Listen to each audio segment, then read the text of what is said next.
Bonjour, corrigeant dans le TD sur les espaces vectoriels l'exercice numéro 7. On nous donne un polynôme A dans R de x, l'ensemble des polynômes à coefficients réels. En supposant qu'il n'est pas nul, on crée l'ensemble, pour l'instant, des polynômes de la forme A fois Q, où Q est un polynôme de R de x. Donc F est l'ensemble des polynômes multiples de A par un polynôme. Alors, montrons d'abord que F est un sous-espace vectoriel de R de x. Alors la question est assez simple. Prenons deux polynômes P1 et P2 dans grand F. P1 s'écrit AQ1, P2 s'écrit AQ2, où Q1 et Q2 sont des polynômes dans R de x. Alors, l'idée est toujours la même. Montrons qu'une combinaison linéaire de P1 et P2, qui sont deux éléments de F, est encore dans F. Pour cela, prenons lambda et mu dans R. Qu'a-t-on pour lambda P1 plus mu fois P2? Eh bien, on a A, facteur de lambda Q1 plus mu fois Q2. Mais ceci là est un polynôme Q3 appartenant à R de x.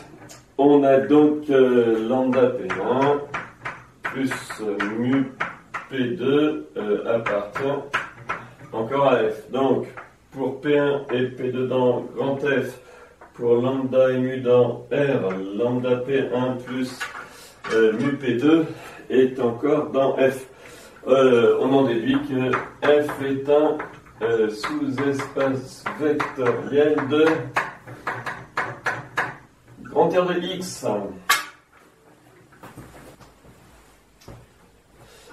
Alors, dans un deuxième temps, il s'agit de trouver un supplémentaire dans grand R de x du sous-espace vectoriel, désormais grand F, qui se trouve ici. Alors, pour cela, on prend un polynôme P appartenant à R de x. L'idée va être de le décomposer. De le décomposer en un élément de F. Alors, un élément de F, c'est forcément de la forme AQ, plus autre chose. Cette autre chose devant varier dans un ensemble formant un sous-espace vectoriel. Alors vous voyez que ce début d'égalité nous fait fortement penser à la division euclidienne. On peut écrire P égale AQ plus R, où Q est dans R de x, et R lui aussi est dans R de x, mais avec degré de grand R strictement plus petit que degré de A. Autrement dit, l'idée,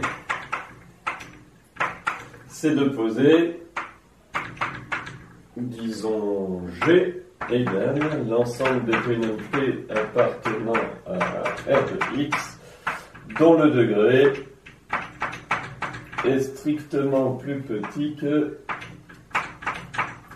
celui de A.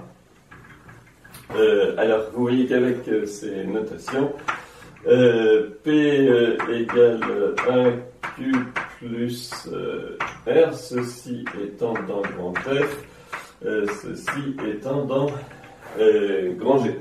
Alors, c'est évidemment pas suffisant pour montrer que ces deux choses sont supplémentaires. Il faut montrer que ces deux ensembles sont supplémentaires. Il faut voir que G est un SV de grand R de x. Alors, je vous laisse faire. C'est assez simple parce que toute combinaison linéaire de polynômes dont le degré est strictement plus petit que celui de A est aussi un polynôme dont le degré est strictement plus petit que celui de A. Une remarque, G n'est bien sûr pas vide puisqu'il contient le polynôme nul dont le degré est moins fini, qui est strictement plus petit que le degré de A. Vous voyez que le degré de A est un entier puisque A n'est pas le polynôme nul. Alors, ceci assure que quel que soit P appartenant à R de X,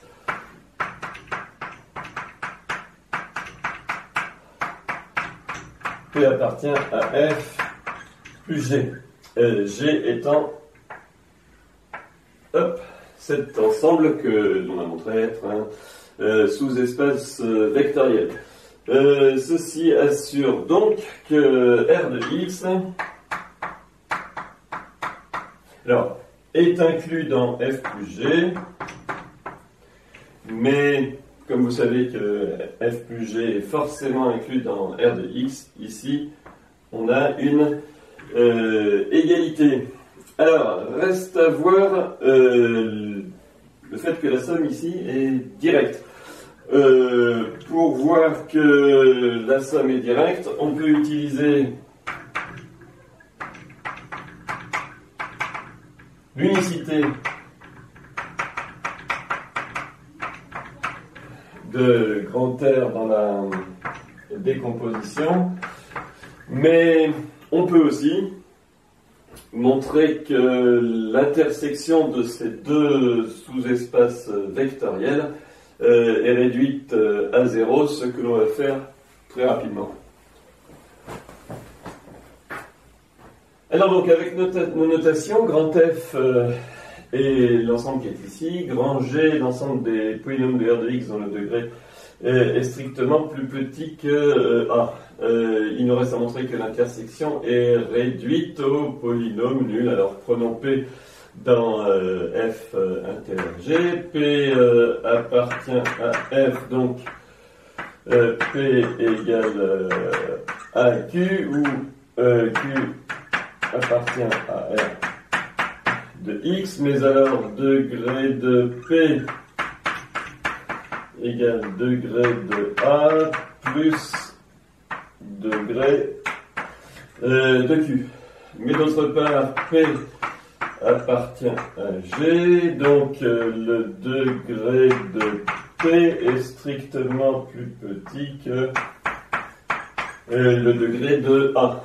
Vous voyez que ces deux points assurent que le degré de Q doit être strictement négatif.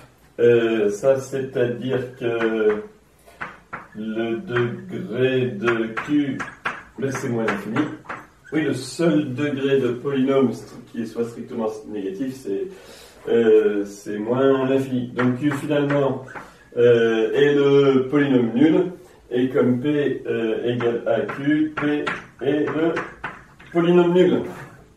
Alors, ceci nous donne que F inter G alors, est inclus, puisque tout polynôme de F inter G est le polynôme nul. Ici, j'ai une inclusion. Mais comme l'inclusion réciproque est une évidence, on a une égalité. Alors, dans le tableau précédent, on avait R de X égale F plus G. Ici, on a, je vous le rappelle, F plus G et R de X. On peut donc conclure R de X est la somme directe de F et G. Qui conclut l'exercice, les sous-espaces vectoriels F qui nous étaient donnés et G que nous avons construits sont en somme directe pour former R de X, c'est-à-dire qu'ils sont supplémentaires.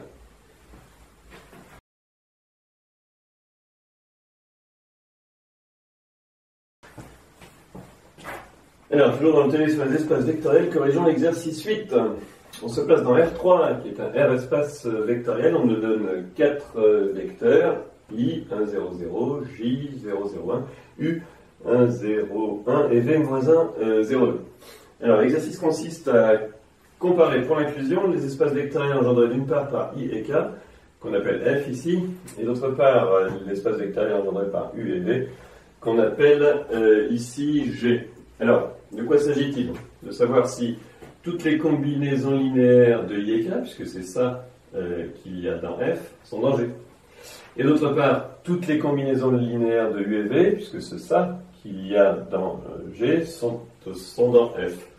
Alors, faisons ça en 2 temps en remarquant déjà que I et K sont des vecteurs assez particuliers. On verra qu'ils appartiennent à ce que l'on appelle la base canonique de R3. Tout vecteur de R3 peut s'écrire comme combinaison linéaire de I et K. Regardez par exemple U déjà, c'est I plus K. De même, vous pouvez écrire V égale moins I plus 2K. On a donc U appartient à F, puisque c'est une combinaison linéaire de I et K. On a V est une combinaison linéaire de I et K, donc V appartient à F. Oui, mais on sait que F est un sous-espace vectoriel de R3. S'il contient U et V, l'espace vectoriel engendré par U et V est inclus dans F. C'est-à-dire que G est inclus dans F. Alors, pour voir la deuxième inclusion, il faut se demander, là aussi, si on ne pourrait pas exprimer I et J à l'aide de U et V pour tenir un peu le même type de raisonnement. Alors, regardez, on va utiliser ces deux égalités là que nous avons sous les yeux. On voit tout de suite qu'en les ajoutant, on a U plus V égale alors 0i plus 3 quarts. Et puis, si on veut se débarrasser des k, on va écrire 2u moins v. Il vient moins 3i. 3i, pardon. 3i. Autrement dit, vous voyez que k, c'est 1 tiers de U plus 1 tiers de V. On voit aussi que I, c'est 2 tiers de U moins 1 tiers de V. On a donc K est une combinaison linéaire de U et V. K appartient à G. I est une combinaison linéaire de U et V, donc I appartient à G. Là encore, comme G est un SEV de R3, il contient KI, donc toutes les combinaisons linéaires de I et K. C'est-à-dire que F est inclus dans G.